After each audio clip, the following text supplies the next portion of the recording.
H2COH, single bond CH and CH2COH, इसका UPC name. ये class में मैंने बताया था कि अगर मैं यहाँ से काउंटिंग करता हूँ 1 2 3 4 5, तो एक COH जो है वो काउंट नहीं हो पाता है।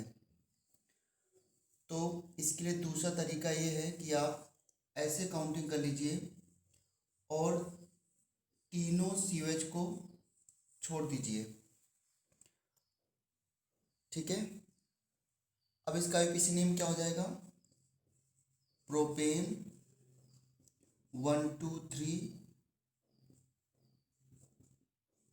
Try carboxylic acid. Propane 1 2 3 try carboxylic acid इसका नेम हो जाएगा। बट अगर ये ऐसा है CH2COH, single bond CH, CH2COH और CH2COH। अब देखो, अगर मैं इसमें ऐसे ही काउंटिंग करता हूँ तो ये बीच में CH2 आ रहा है। देखो यहाँ पे डायरेक्टली COH सेकेंड वाले कार्बन पे अटैच्ड है। ठीक है, डायरेक्टली ये COH फर्स्ट कार्बन पे अटैच्ड है, सेकेंड कार्बन पे अटैच्ड है और ये थर्ड कार्बन पे अटैच्ड है। बट यहाँ पर क्या हो रहा है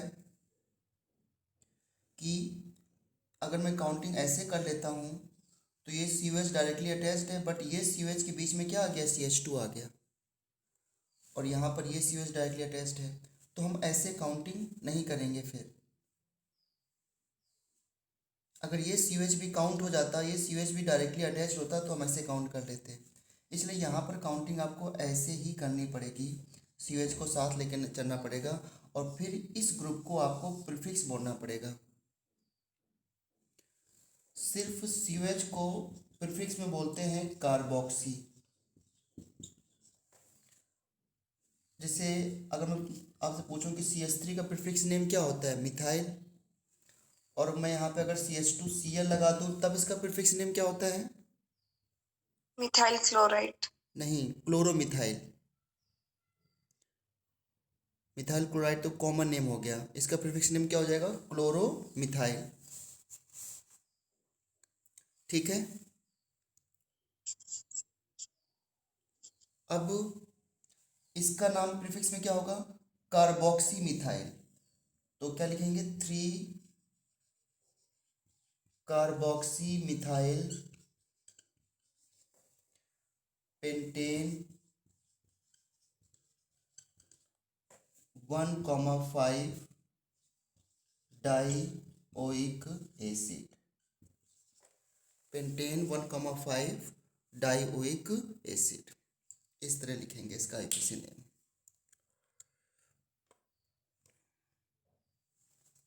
ठीक है,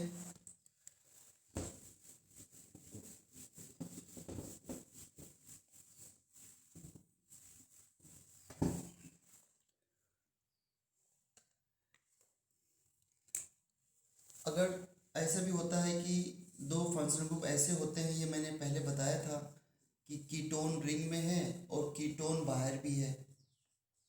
अब इसका आईपीसी नेम बताना है, तो कैसे क्या करेंगे?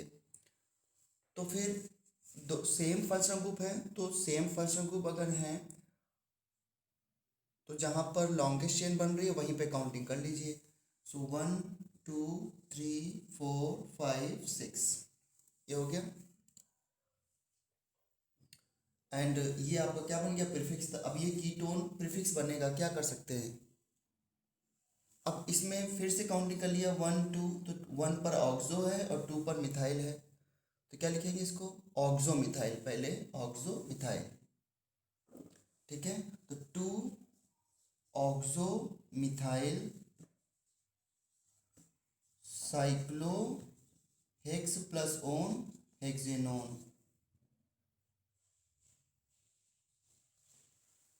2 ऑक्सो मिथाइल साइक्लो हेक्सेनोन, ये इसका आईपीसी नेम हो जाएगा।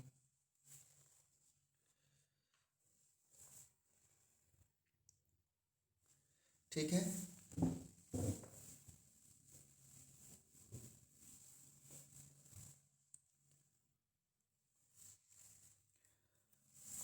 अच्छा बच्चों, इसका आईपीसी नेम तो आपको पता है, CH3CH2CN।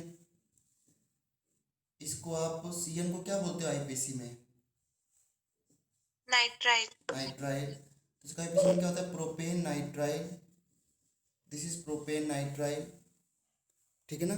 बट अगर ये ऐसे जुड़ा हो CH3CH2NC करके, तब क्या करेंगे? आइसोनाइट्राइल। हाँ, तब इसका नाम हो जाएगा आइसोनाइट्राइल। लेकिन देखो इसमें ये कार्बन तो दो ही काउंट हो पाएंगे, तो इथेन आइसोनाइट्राइल।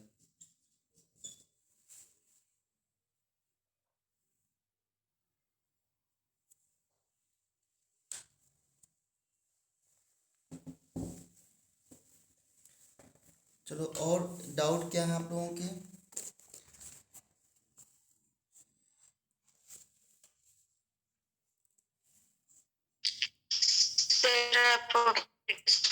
क्या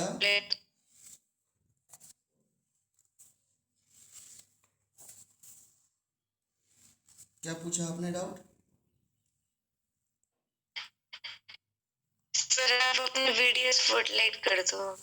अच्छा,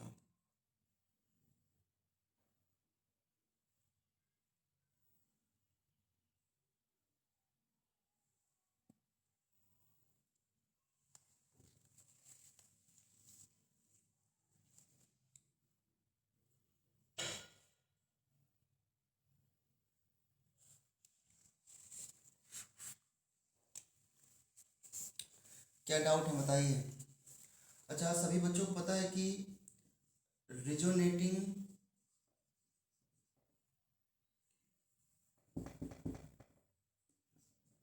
रिजोनेटिंग सिस्टम कौन कौन से बताए हैं मैंने?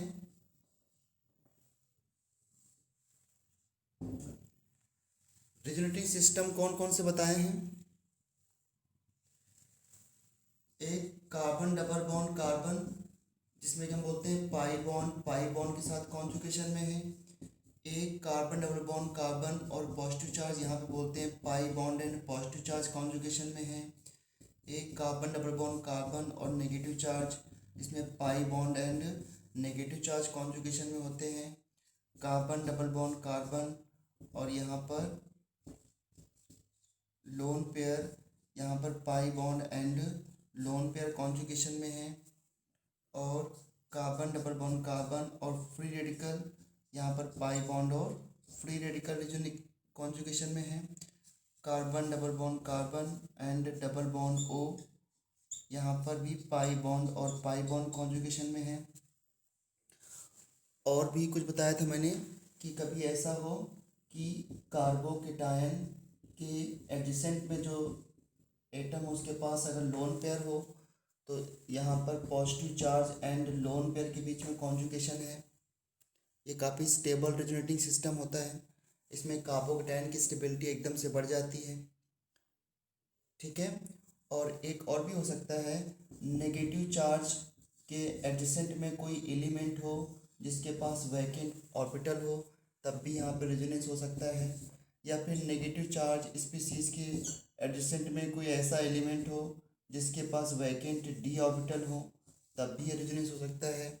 या फिर लोन पेयर सिस्टम हो, उसके पास में कोई ऐसा एलिमेंट हो, ई फॉर एलिमेंट, जिसके पास वैकेंट डी ऑर्बिटल हो, उसमें भी इस तरह का रेजोनेंस हो सकता है। तो ये सारे रिजोनेटिंग सिस्टम है। रिजोनेटिंग सिस्टम में क्या होना चाहिए था? अल्टरनेट पाई बॉन्ड और positive charge, pi bond negative charge and so on. ये सारे सिस्टम जो है वो कॉन्जुगेट सिस्टम है। सर उसमें एकदम से स्टेबिलिटी कैसे बढ़ जाती है वो? हाँ, मैं बताता हूँ वापस से।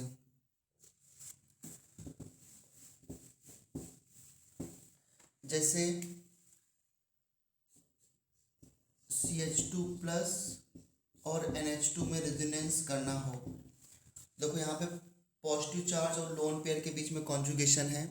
Because positive charge and lone pair are separated by a single bond. ठीक है ना। तो क्या होता है कि आप ये समझ लो कि इनके बीच में रेजोनेंस कैसे करेंगे, ये लोन पेयर इनके बीच में आ जाएंगे और बन जाएगा CH2 double bond NH2 plus. ये इसका रिजोनेटिव स्ट्रक्चर हो गया। अगर आप इसको इधर तोड़ दीजिए तो यहाँ फिर से नेगेटिव, यहाँ पॉजिटिव, और आपको पहले वाला स्ट्रक्चर मिल जाएगा। या तो आप ऐसे समझ लीजिए, या फिर एक तरीका और है कि आप ये समझ लो कि CH2 प्लस जो है उसको NH2 ने अपना लोन पेयर दिया है। लोन पेयर जब देगा तो क्या बनाएगा, कोऑर्डिनेट बॉन्ड। और कोऑर्डिनेट बॉन्ड को जब हम सिंगल बॉन्ड में तोड़ते हैं तो हेड की तरफ क्या लगाते हैं, नेगेटिव। यहाँ पे नेगेटिव पॉजिटिव खत्म हो गया और यहाँ पे क्या आ गया, पॉजिटिव। अब जब देखो इस कार्बोकेटायन में अभी 6 इलेक्ट्रॉन्स थे। अब बताइए इस कार्बन के पास अभी कितने इलेक्ट्रॉन्स हैं, 8 इलेक्ट्रॉन्स। तो स्टेबिलिटी एकदम से बढ़ नहीं गई। और एक बात और ध्यान रखना कि कार्बोकेटायन में जो कार्बन है उसके पास जो एक वैकेंट p ऑर्बिटल है, और यहाँ पे जो लोन पेयर है इसके पास वो p ऑर्बिटल में है। तो ये एक तरीके से ये इस तरीके से बॉन्डिंग ही हो रही है, ओवरलैपिंग हो रहा है। जब मैं लोन पेयर ऐसे करता हूँ तो इसका मतलब है कि ये p ऑर्बिटल इसके p ऑर्बिटल से ओवरलैपिंग कर रहा है। इसको हम लोग p पाई बैक बॉन्डिंग भी कह सकते हैं। हेमंत, आपको समझ में आया? Yes sir. हाँ, तो ऐसे सिस्टम भी कभी कभी आ जाते हैं। पता है, एक और मैं इंटरेस्टिंग एग्जांपल देता हूँ आपको, जिससे मैं आपसे पूछूं SiCH3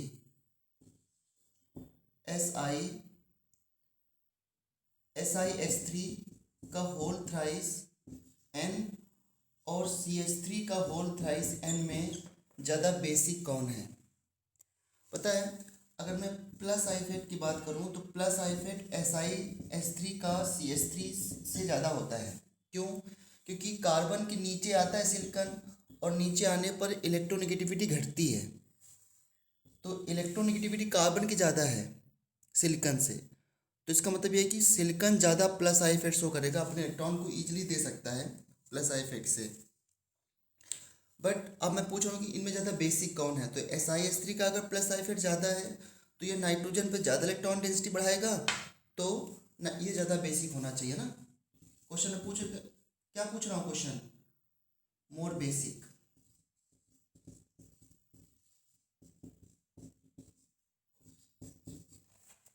ठीक है, SiH3 और CH3 का होल n। तो कैसे करें इसका आंसर? देखो यहाँ पे बड़ा इंटरेस्टिंग एक एग्जांपल है, मतलब बड़ा इंटरेस्टिंग इसका आंसर है। जो नाइट्रोजन है इसका लोन पेयर इसके p ऑर्बिटल में है, क्योंकि नाइट्रोजन के आउटरमोस्ट में p ही होता है। और जो सिलिकॉन है, यहाँ पे कितने सिलिकॉन है, 3 है ना। तो मैं 3 में से केवल एक दिखा रहा हूँ। सिलिकॉन होता है लास्ट में 3D, सॉरी लास्ट में होता है ये 3s2 3p2। तो 3s2 3p2 है, तो इसके पास 3D पूरा खाली पड़ा है ना। थर्ड पीरियड में 3D होता ही नहीं होता है, बोलो। Yes sir. हाँ, यस सर। तो इसका 3D पूरा, हाँ 3D पूरा वैकेंट पड़ा हुआ है। तो क्या कारण है कि ये जो 3D है, देखो ये 3D ऑर्बिटल है इसका, ये 3D ऑर्बिटल है और इसके पास लोन पेयर। तो मैंने देखो क्या बताया था पहले कि अगर लोन पेयर के एडजेसेंट में कोई ऐसा एलिमेंट है जिसके पास वैकेंट डी ऑर्बिटल है तो lone pair want to disperse. मैंने कहा था कि उसके पास अगर पैरेलल में कोई p ऑर्बिटल है, p हो या d हो, तो इट विल डिस्पर्स। तो यहाँ पे क्या होगा कि ये लोन पेयर इसके d ऑर्बिटल के साथ ओवरलैपिंग ऐसे कर लेता है और क्या बन जाएगा, ध्यान देना। ये सिलिकॉन के पास 3 हाइड्रोजन है जो कि मैं नहीं शो कर रहा हूँ, और यहाँ पर भी SiH3 है। ठीक है, देखो इसमें बन जाएगा resonance n double bond silicon, ये 2 हाइड्रोजन हो गए और यहाँ पर जो 2 जुड़े हुए हैं, यहाँ पे n पे क्या आ गया, पॉजिटिव चार्ज। ये बात समझ आई आप लोगों को? क्या किया मैंने? This called p pi d pi back bonding. इसे पी पाई डी पाई बैक बॉन्डिंग कहते हैं। इसका लोन पेयर इसके वैकेंट डी ऑर्बिटल के साथ ओवरलैपिंग कर रहा है। हेमंत, क्लियर बेटा ये बात? Yes sir. हाँ, यहाँ सिंगल बॉन्ड था, अब यहाँ डबल बॉन्ड आ गया। अब देखो इसके पास न्यूट्रल था तो इसका लोन पेयर जब इसके पास गया, अगर ये बात किसी को कम समझ में आ रही तो वो ऐसे समझ लो कि सिलिकॉन के वैकेंट डी ऑर्बिटल में नाइट्रोजन ने अपना लोन पेयर डोनेट किया है। तो जब डोनेट करेगा तो लोन पेयर जब डोनेट करेगा तो लोन कोऑर्डिनेट बॉन्ड को हम एक सिंगल बॉन्ड से दिखाएंगे, इधर नेगेटिव लगाएंगे इधर पॉजिटिव लगाएंगे। यहाँ पे नेगेटिव आ गया इस तरीके से, ठीक है ना। अब मुझे बताओ क्या ये लोन पेयर इसी तरीके से कार्बन के साथ बैक बॉन्डिंग कर सकता है क्या?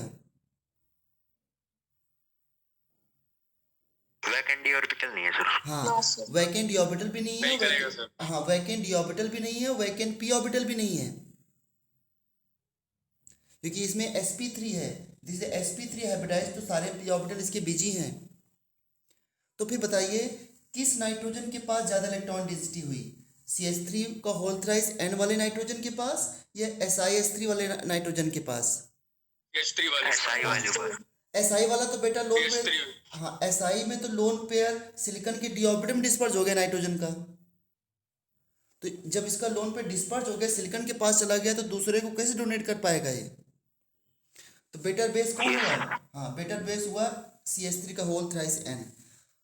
और इसलिए एक चीज़ और पूछते हैं कि यहाँ पर n पे sp3 हाइब्रिडाइजेशन है और यहाँ पर n पर sp2 हाइब्रिडाइजेशन है। क्यों? क्योंकि इसका लोन पेयर तो यहाँ पे देखो डबल बॉन्ड बना रहा है, तो इसके पास कितने सिग्मा बचे? 1 सिग्मा, 2 सिग्मा, 3 सिग्मा, 3 सिग्मा से क्या होता है sp2। तो ये मॉलिक्यूल प्लेनर हो गया due to p pi d pi back bonding, और ये है sp3। क्लियर है? Yes sir. Yes, sir. हाँ, यार डिफिकल्ट लग सकता है बट ये इंटरेस्टिंग क्वेश्चन था, अभी मेरे माइंड में आ गया इस वजह से। देखो इसी पर एक दो एग्जाम्पल और बताता हूँ मैं आपको।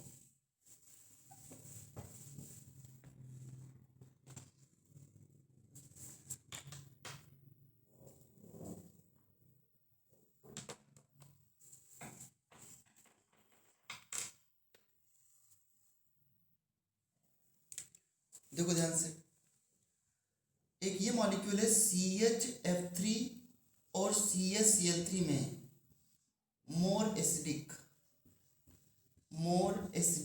इज, कौन ज़्यादा एसिडिक है?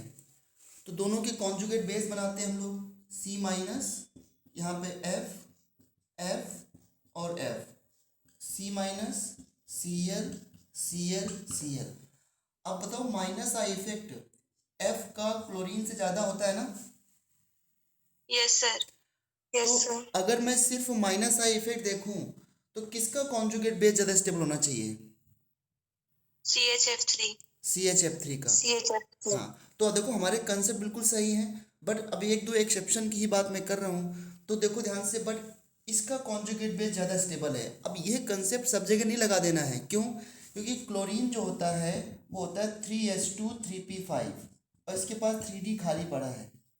तो क्या होता है कि इसके पास जो वैकेंट डी ऑर्बिटल हैं वो यहाँ पर इसके वैकेंट डी ऑर्बिटल से डिस्पर्स हो जाता है और क्या बनाता है, C डबल बॉन्ड Cl और Cl और Cl, यहाँ पे डबल बॉन्ड आ गया, यहाँ पे नेगेटिव आ गया। इसे बोलते हैं p pi d pi back bonding. अब ये मत समझ लेना कि CH Br3 में तो ऐसे भी हो जाएगा। Br3 में क्या है कि डी ऑर्बिटल का साइज बढ़ गया, ब्रोमीन में 4d आएगा और आयोडीन में CHI3 में 5d आएगा। तो फिर यहाँ पे बैक बॉन्डिंग इतनी इफेक्टिव नहीं होगी, बट यहाँ पर इफेक्टिव है क्योंकि कार्बन और क्लोरीन में साइज में थोड़ा सा मतलब उतना डिफरेंस नहीं है जितना कि कार्बन और ब्रोमीन में और कार्बन और आयोडीन में है। बट F के पास तो ऑर्बिटल वैकेंट है ही नहीं। F का क्या होता है आउटरमोस्ट? F होता है 2s2 2p5। तो इसके हाँ 2p कोई खाली नहीं है, तो यहाँ पे बैक बॉन्डिंग पॉसिबल नहीं। तो माइनस आई इफेक्ट तो फ्लोरीन ज़्यादा लगा रहा है, माइनस आई इफेक्ट फ्लोरीन ज़्यादा लगा रहा है, लेकिन यहाँ पर एक्स्ट्रा जो है एक्स्ट्रा स्टेबिलिटी आ गई कॉन्जुगेट बेस की due to back bonding. Negative charge जो है वो डिस्पर्स हो रहा है इसके वैकेंट ऑर्बिटल में, इसलिए CH Cl3 जो है little bit little bit more acidic than CHF3.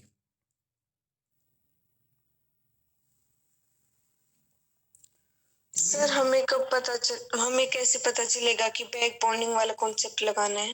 तो आप देखो ना, अभी तक जितने भी मॉलिक्यूल लिए हमने कभी ऐसा देखा कि नेगेटिव चार्ज के एडजेसेंट में वैकेंट ऑर्बिटल है कि नहीं है? यहाँ पे हमने चेक किया ना, क्लोरीन के पास वैकेंट ऑर्बिटल था तो लगा दिया हमने। सर जहाँ पर भी वैकेंट ऑर्बिटल होगा वहां पर लग जाएगी। बिल्कुल बिल्कुल, अगर नेगेटिव चार्ज के एडजेसेंट में वैकेंट ऑर्बिटल है तो back bonding will takes place.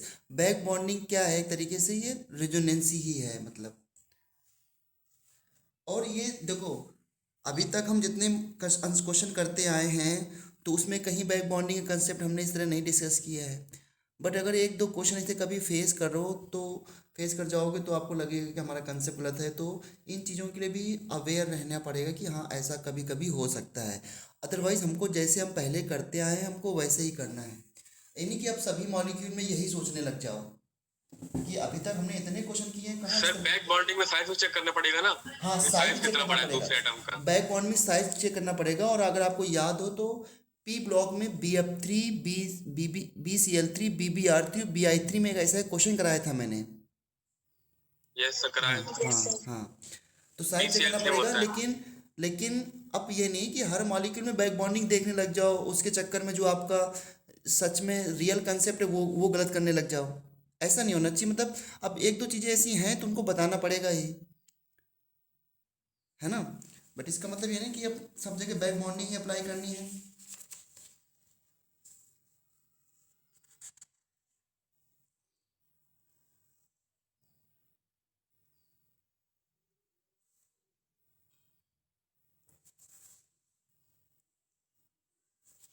अच्छा एक चीज देखो ध्यान से, जब हम लोग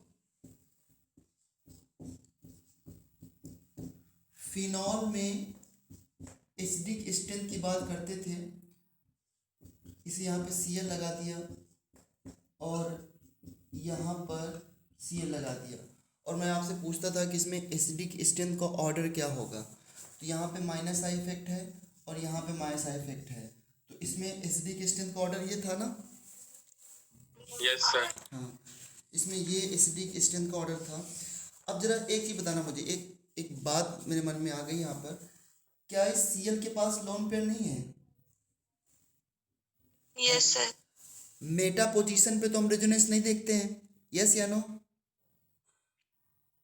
यस सर। हाँ, मेटा पोजीशन Yes, पे रेजोनेंस नहीं देखते हम लोग। बट अगर इसके पास लोन पेयर सिंगल डबल, तो ये लोन पेयर से कॉन्जुगेशन में नहीं जाना चाहिए, नहीं जाना चाहिए। हमेशा करते आए हम लोग ऐसा, OCH3 में NH2 में, क्यों अमन ऐसा करते आए ना। Yes sir. हाँ, तो लेकिन फिर एसिड स्ट्रेंथ को घटाएगा ना उसकी एसिड स्ट्रेंथ को। तो अगर ये लोन पेयर अंदर जाएगा तो एसिडिक स्ट्रेंथ को घटा देगा ना। Yes yes sir. सर। और इसे कौन से पेयर बोलते हैं? Plus R. तो अभी तक मैंने Plus R। हाँ, अभी तक मैंने एक बार भी ये नहीं, इस बारे में मैंने डिस्कस ही नहीं किया एक बार भी। देखो ध्यान से बताओ, यहाँ पर रेजोनेंस किसके बीच में हो रहा है? कार्बन और क्लोरीन के बीच में हो रहा है। Yes sir. Chlorine third period का है और कार्बन किस पीरियड का है? Yes sir. कार्बन किस पीरियड का? सेकेंड पीरियड का है ना। तो मैंने हमेशा यही बोला है कि भाई हैलोजन के केस में केवल माइनस आई इफेक्ट देखा करो। मैंने ये कहा था ना क्लास में 2-3 बार कि हैलोजन के केस में केवल क्या देखना होता है? Minus I effect. क्यों ऐसा बोलता था मैं? क्योंकि ये पहला ऐसा केस है जहाँ पर माइनस इंडक्टिव इफेक्ट रेजोनेंस से बड़ा होता है। बताओ क्यों? क्योंकि जो जिनके बीच में रेजोनेंस हो रहा है उनके बीच में साइज का डिफरेंस बहुत ज़्यादा है। अदरवाइज हर केस में, जैसे अगर मैं फिनॉल में सपोज OH यहाँ पे पैरा पे OCH लगा देता हूँ, देखो इसके पास भी लोन पेयर है, ये भी रेजोनेंस ऐसे शो करेगा, ये प्लस R है और OCH3 का माइनस I भी होगा ना। बट कौन सा बड़ा इफेक्ट होता है यहाँ पर? Plus R। क्यों प्लस R बड़ा होता है? बिकॉज कार्बन और ऑक्सीजन सेम पीरियड को बिलोंग करते हैं, तो साइज में डिफरेंस नहीं है, तो रेजोनेंस इज इफेक्टिव। लेकिन कभी भी रेजोनेंस अगर दो डिफरेंट साइज के एलिमेंट के बीच में हो रहा हो और वो ग्रुप के एलिमेंट हो तो वहाँ पर रेजोनेंस होता है मगर उतना इफेक्टिव नहीं होता। इसीलिए तो देखो, इसीलिए तो मेटा वाले का हमने ज़्यादा बोला है कि मेटा में तो रेजोनेंस नहीं है, प्लस आर इफेक्ट नहीं है, तो ये माइनस आई इफेक्ट ज़्यादा देगा इसके रिस्पेक्ट में, क्योंकि इसमें थोड़ा सा प्लस आर भी है तो कहीं ना कहीं कंपनसेट हो रहा है। बट जब साइज का डिफरेंस ज़्यादा हो तो minus I effect plus R effect से बड़ा होता है। इस वजह से मैंने कहा था कि यहाँ पर केवल रेजोनेंसी देख लो आप। ठीक है, तो सोचो दिमाग से, अगर ये प्लस आर इफेक्ट हुआ और ये माइनस आई इफेक्ट हुआ, लेकिन माइनस आई थोड़ा सा प्लस आर से ज़्यादा है, तो फिर क्लोरोफिनॉल पैरा पे जो पोजीशन है सीएल की, इन दोनों में ज़्यादा एसिडिक कौन होना चाहिए, पहले और दूसरे में दूसरा वाला। क्यों? क्योंकि रेजोनेंस यहाँ पर पहला ऐसा केस है जहाँ पे रेजोनेंस इंडक्टिव इफेक्ट से थोड़ा कम इफेक्टिव है। समझ आई बात आपको? तो कभी अगर क्वेश्चन पूछने की बताइए किस केस में रेजोनेंस इंडक्टिव इफेक्ट से वीक है, तो हैलोजन के केस में ऐसा होता है कि हैलोजन जो होते हैं due to bigger size than carbon, अगर कार्बन हैलोजन में कंपेयर हो रहा है तो due to bigger size than carbon resonance is weaker than inductive effect.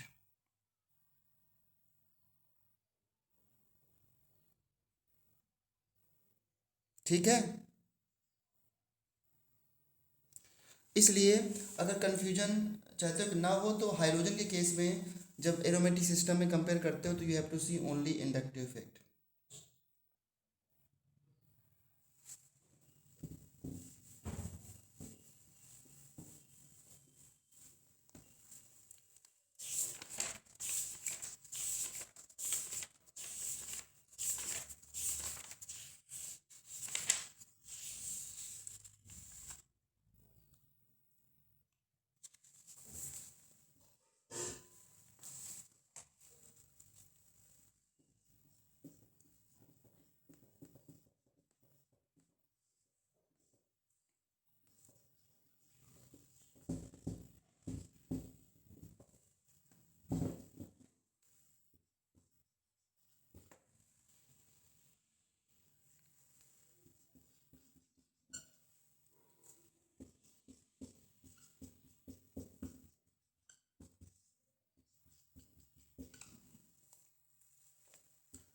बताइए इन कार्बन आयन में इसकी पेरियोडिक ऑर्डर क्या होगा? फास्ट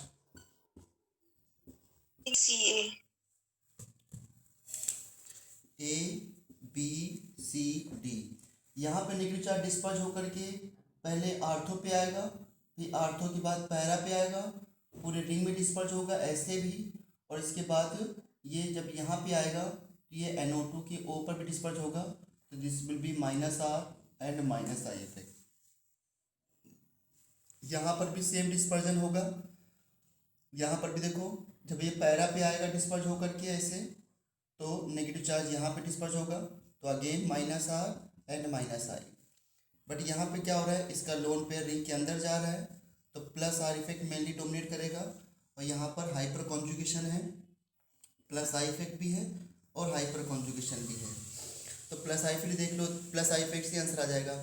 अब NO2 का माइनस आई, जो माइनस आई इफेक्ट होता है वो NO2 का CN से ज़्यादा होता है, इसलिए सबसे बेस्ट होगा D, फिर C, फिर इसके बाद A और B। क्या यही आंसर बताया था आप लोगों ने?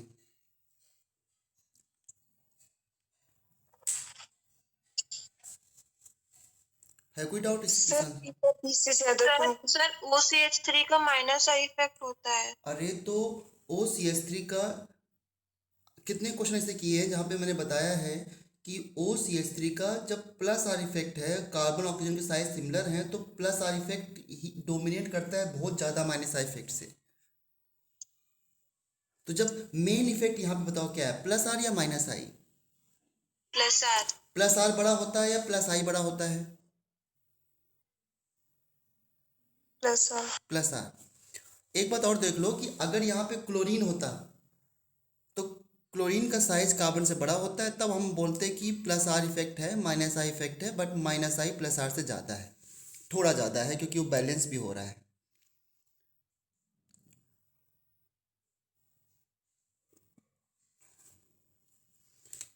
ये आंसर आया, और किसी का आंसर ये है?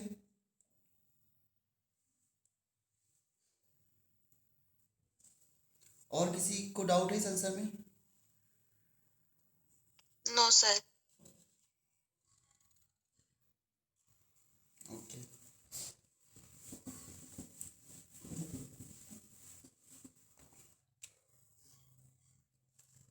अगर मैं ये पूछूं आपसे,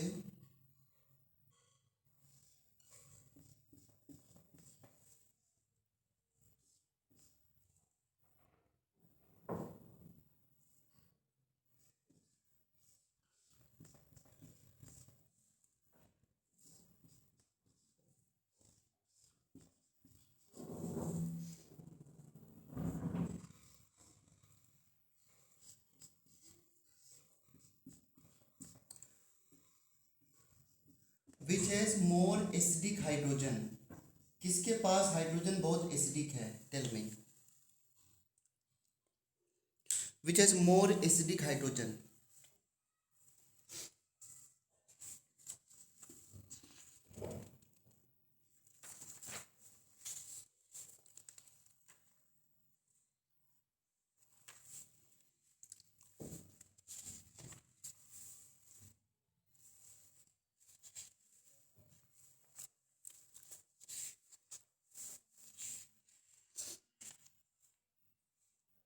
सी। C is the right answer, क्योंकि अगर यहाँ पे एच हटा करके नेगेटिव चार्ज बनाओगे तो ये CO पर डिस्पर्ज होगा और NO2 के O पर भी डिस्पर्ज होगा, है ना, और NO2 का माइनस इफेक्ट भी होता है। यहाँ पर बनाओगे तो 2 CO पर डिस्पर्ज होगा, but this one is better. तो A B C D में सबसे एसिडिक हाइड्रोजन C में प्रेजेंट है। Very good.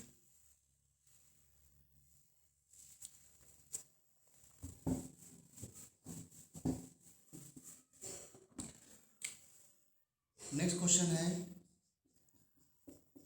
OH, COH और CH2H में अगर मैं 1 इक्विवेलेंट Na से रिएक्शन कराऊँ, 1 इक्विवेलेंट Na से, मतलब एक Na से रिएक्ट कराना है, और Na क्या करता है? Sodium is more reactive than hydrogen, तो इट विल रिप्लेस हाइड्रोजन। तो बताइए तीनों में से किसका हाइड्रोजन रिप्लेस होगा सोडियम से?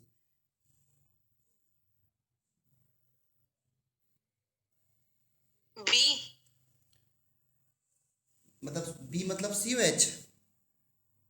Yes sir. हाँ करेक्ट, क्योंकि इन तीनों हाइड्रोजन में सबसे एसिडिक हाइड्रोजन किसके पास है? कार्बोक्सिलिक एसिड के पास। तो अगर किसी एक को रिप्लेस करना होता तो इसको रिप्लेस करेंगे, अगर दो को रिप्लेस करना होता तो कौन सा रिप्लेस करते? जो OH डायरेक्टली रिंग में है या CH2OH वाले H को? H2OH। नहीं, OH। ये OH ना, क्योंकि इसका कॉन्जुगेट बेस रेजोनेंस में नहीं है। Yes sir. हाँ, तो इसके बाद इसका नंबर होता, तो एक ही बनाना है, तो OH CH2OH और यहाँ पे आएगा COONA प्लस माइनस, ये आंसर है ना। दूसरी बार इसका OH रिप्लेस होगा। तो अगर मैं तुमसे ABC ऐसे लिख दूँ और पूछूं कि इन तीनों में एसिडिक स्ट्रेंथ का ऑर्डर क्या होगा, तो क्या जवाब दोगे? ए के बाद ABC। ABC, right.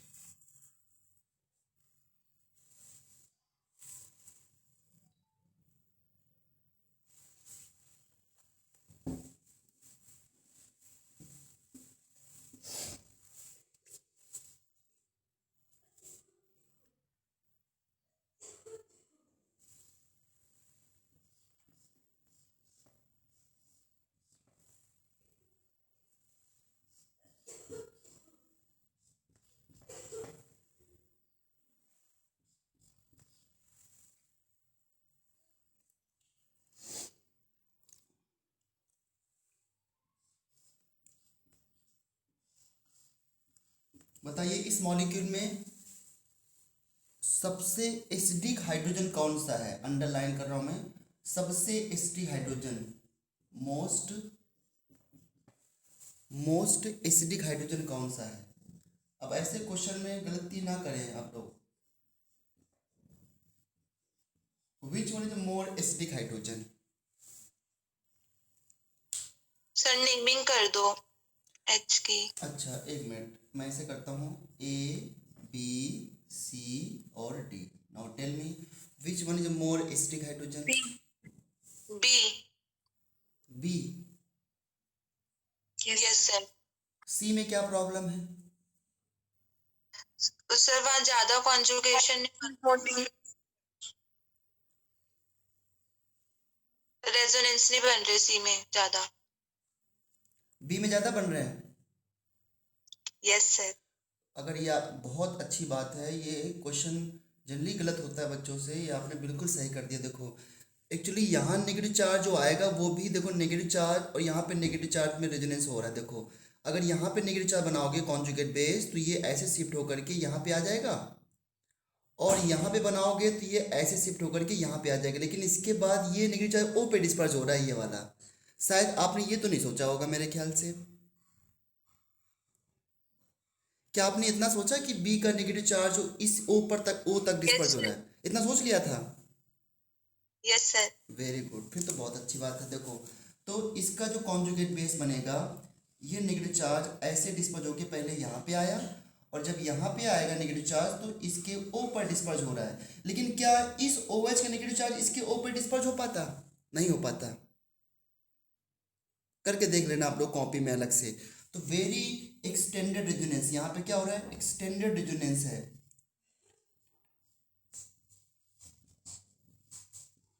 Extended resonance है, तो सबसे एसिडिक हाइड्रोजन जो है बी था।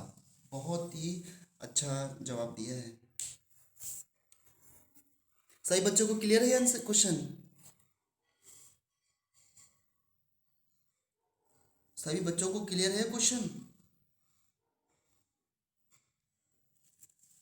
सर हाइड्रोजन बॉन्डिंग नहीं होगी किसमें? सी में।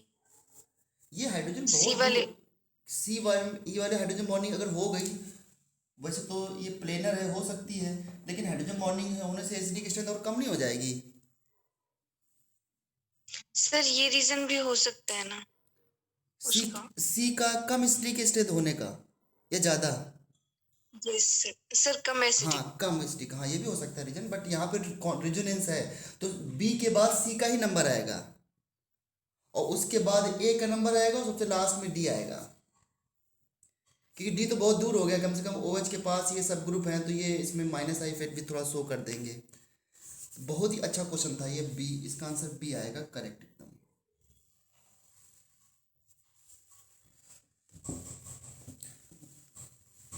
इतने सारे क्वेश्चन कर चुके हैं, बट अभी भी यही लग रहा है कि नहीं, कुछ नहीं हुआ है। रेजोनेंस की स्टेबिलिटी पे क्वेश्चन आप सर असाइनमेंट। क्या बोल रहे हो आप? क्या बोल रहे हो आप?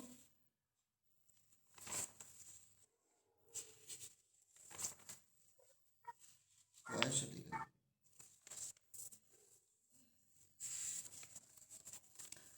अच्छा बच्चों बताओ, मैं आपसे पूछूं कि C3 नहीं, C4H8 में हाउ मेनी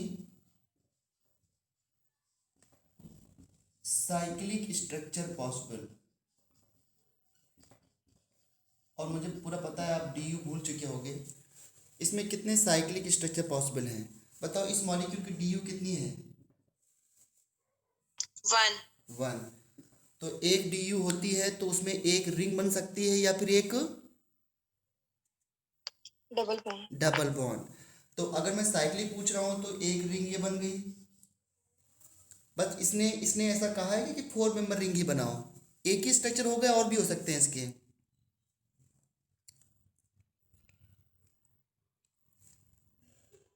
बताओ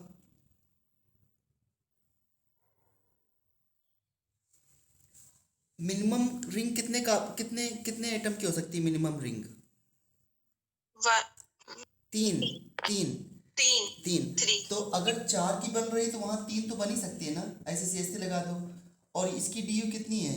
1। इसकी DU कितनी है? 1। इसके 2 स्ट्रक्चर पॉसिबल हैं, 2 साइक्लिक पॉसिबल है। ये इसने ये तो नहीं कहा कि draw the cyclic structure having 4 member ring only. नहीं समझ आया आप लोगों को? आ गया सर। हाँ, और अगर मैं यहाँ पर ये बोल देता कि C4H6 में कितनी साइक्लिक बनेंगी? अभी देखो ये जे एडवांस क्वेश्चन है, C4H6 में कितनी साइक्लिक पॉसिबल होगी, साइक्लिक स्ट्रक्चर? तो ट्राई करके देखो एक बार, देखो ट्राई करके एक बार। पहले बताओ इसकी DU कितनी आएगी?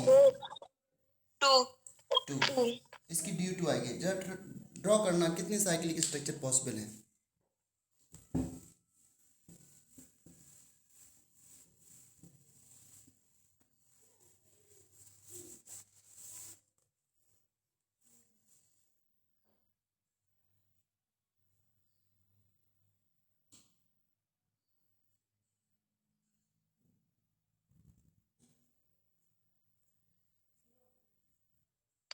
सर 8।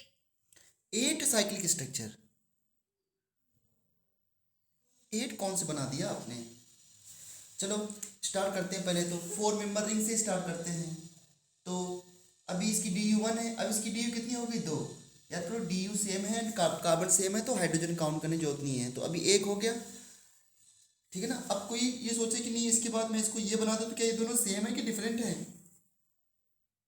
सेम। सेम, हाँ। तो इसका साइड 4 में तो एक ही बनेगा। इसके बाद आते 3 मेंबर में, तो 3 मेंबर में मैंने अब 4 कार्बन है तो एक कार्बन तो लगाना पड़ेगा, तो एक कार्बन यहाँ लगा दिया। अभी DU 1 है तो डबल बॉन्ड यहाँ लगा दिया, और इसके बाद CH3 यहाँ पे है तो डबल बॉन्ड यहाँ पे लगा सकता हूँ। ये दोनों डिफरेंट है कि सेम है।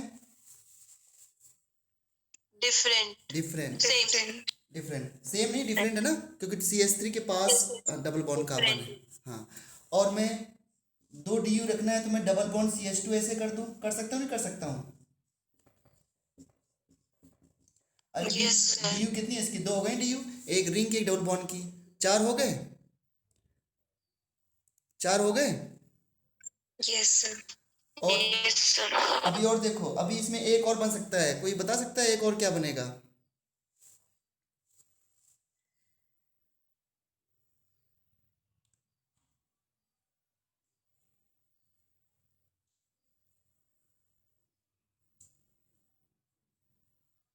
बताओ। 4 कार्बन की रिंग है और बीच में ऐसे कर दिया, यह है बाईसाइक्लिक। बताओ इसकी DU कितनी है।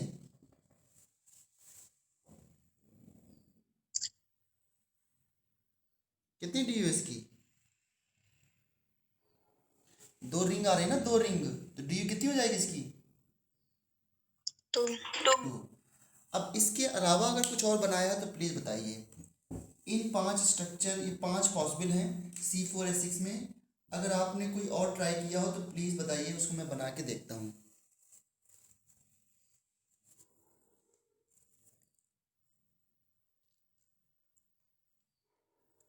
बताइए। एक बच्चे ने अभी 8 बताया था, इसके इसके अलावा और कोई बनाया है आपने।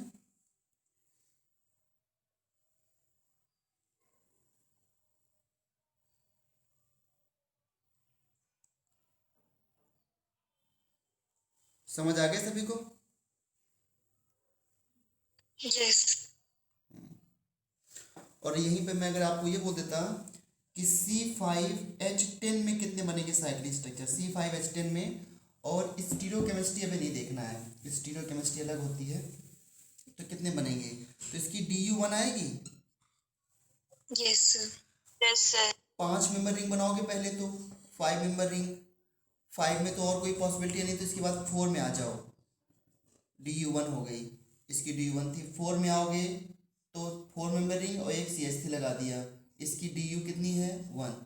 फिर इसके बाद इस CH3 को यहाँ लगाओ, यहाँ पे ऐड करो, यहाँ पे ऐड करो, सेम बात है। अब 3 मेंबर में आ जाते हैं।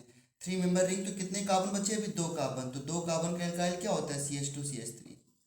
समझ आया इतना। 4 मेंबर रिंग तो 1 कार्बन का एल्काइल, 3 मेंबर रिंग तो 2 कार्बन का एल्काइल, कोई दिक्कत है इसमें। No sir. और इसके बाद ये भी तो हो सकता है कि 2 एल्काइल को अलग अलग लगा दिया जाए ऐसे करके, ये भी तो पॉसिबल है। इसकी भी DU1 है और इसकी भी DU1 है।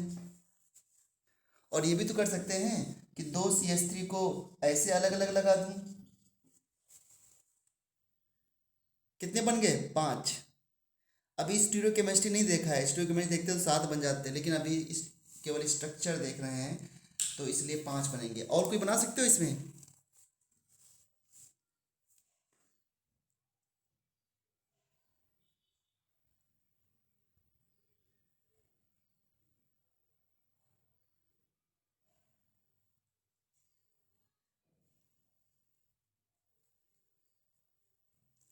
नहीं ना।